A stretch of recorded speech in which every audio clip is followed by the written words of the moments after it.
আমরা আমাদের নবীকে সবচেয়ে বেশি ভালোবাসি, যিনি আখিরি নবী, যাকে বলা হয়েছে ওয়ামা আরসালনাকা ইল্লা রাহমাতাল লিল আলামিন।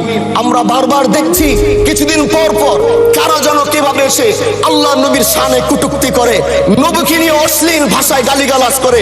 এই দেশের মানুষ নামাজ না পড়লেও যদি কেউ নবীকে কটূক্তি করে তার কলিজা ছিঁড়ে যায়, সে রাজপথে নেমে যায়। আমি বলবো যারা নবীকে কটূক্তি করে, নবীর নামে গালিগালাজ করে, এদের মৃত্যুদণ্ড, এই আইনটাও যেন বাংলাদেশের এই সংসদ থেকে পাশ করা হয়। মাননীয় স্পিকার, এলাকায় বলেছিলাম যে আমরা ন্যায়ের পক্ষে কথা বলবো, ইনসাফের পক্ষে কথা বলবো।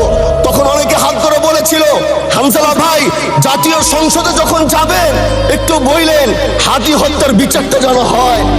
ন্যায়ের পক্ষে কথা বলেছিল, ইনসাফের আওয়াজ দিয়েছিল। আমাদের মতোই যুবক মাননীয় স্পিকার, তিনি এই যে স্বপ্ন বলেছিল এক সুন্দর বাংলাদেশ করবার, রাস্তার ভিতরে সেই স্বপ্ন থামিয়ে দেওয়া হয়েছে। এই বিচার যদি না হয় তাহলে আমাদের মতো আন্দোলনের নিরাপত্তাও রাস্তায় কেউ দিতে পারবে না মাননীয় স্পিকার।